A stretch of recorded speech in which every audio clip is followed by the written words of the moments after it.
محترم ناظرین السلام علیکم۔ پیارے دوستو، ہارون رشید کے دور میں بغداد میں ایک درویش رہتا تھا۔ اس درویش کا نام بہلول دانا تھا۔ بہلول دانا بیک وقت ایک فلاسفر اور ایک تارک الدنیا درویش تھا۔ اس کا کوئی گھر کوئی ٹھکانہ نہیں تھا۔ وہ عموماً شہر میں ننگے پاؤں پھرتا رہتا تھا اور جس جگہ تھک جاتا تھا وہیں ڈیرا ڈال لیتا۔ لوگ اس کے پیچھے پیچھے پھرتے رہتے تھے۔ وہ جب کسی جگہ بیٹھ جاتا تو لوگ اس کے گرد گھیرا ڈال لیتے تھے، جس کے بعد بہلول دانا بولتا رہتا تھا اور لوگ اس کے اقوال لکھتے رہتے تھے۔ اگر کسی دن اس کا موڈ ذرا سا خوشگوار ہوتا تو وہ لوگوں کو سوال کرنے کی اجازت بھی دے دیتا تھا۔ اس کے بعد لوگ اس سے مختلف قسم کے سوال پوچھتے رہتے تھے۔ ہارون رشید بھی اس کا بہت بڑا فین تھا۔ جب کبھی بہلول دانا کا موڈ ذرا سا بہتر ہوتا تھا تو وہ بھی اس کی محفل میں شریک ہو جاتا تھا۔ ایک دن بہلول دانا محل کے پاس آ گیا اور ہارون رشید کو اطلاع ملی تو وہ اس کے پاس حاضر ہو گیا۔ بہلول نے بادشاہ کی طرف دیکھا اور غصے سے پوچھا، ہاں بتاؤ کیا مسئلہ ہے؟ ہارون رشید نے عرض کیا، حضور، جب اللہ تعالیٰ کسی حکمران سے خوش ہوتا ہے تو وہ اس کو کیا تحفہ دیتا ہے؟ بہلول دانا نے غور سے اس طرف دیکھا اور بولا، اللہ اسے درست اور بروقت فیصلے کی قوت دیتا ہے۔ ہارون رشید نے پوچھا، اگر اللہ کسی حکمران سے ناراض ہو جائے تو وہ اس سے کون سی چیز چھین لیتا ہے؟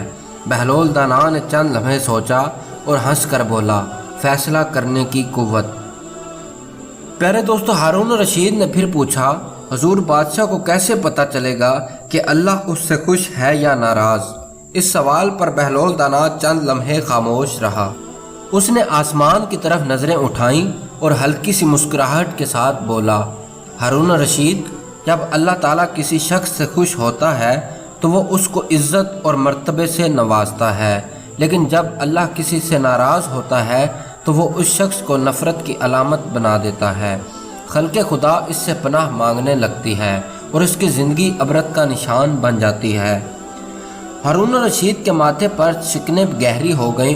اس نے ایک لمبی آہ بھری اور اس کے بعد بہلول سے عرض کیا، اور حضور، جب اللہ کسی بادشاہ سے ناراض ہو جائے تو اس کا انجام کیا ہوتا ہے؟ بہلول دانا نے غور سے بادشاہ کی طرف دیکھا اور پھر مسکرایا اور بولا، ہارون، جب کوئی شخص قدرت کے انجام کا شکار ہوتا ہے تو در در کی ٹھوکریں اس کا مقدر بن جاتی ہیں۔ وہ سونے میں ہاتھ ڈالتا ہے تو ریت اس کی مٹھی میں آتا ہے۔ وہ اپنے لیے اچھا فیصلہ کرنا چاہتا ہے لیکن قدرت اسے بے عزت کر دیتی ہے۔ اس کے اپنے بھی پرائے ہو جاتے ہیں۔ وہ اپنی زندگی سے تنگ آ کر اپنا گلا خود ہی گھونٹ دیتا ہے۔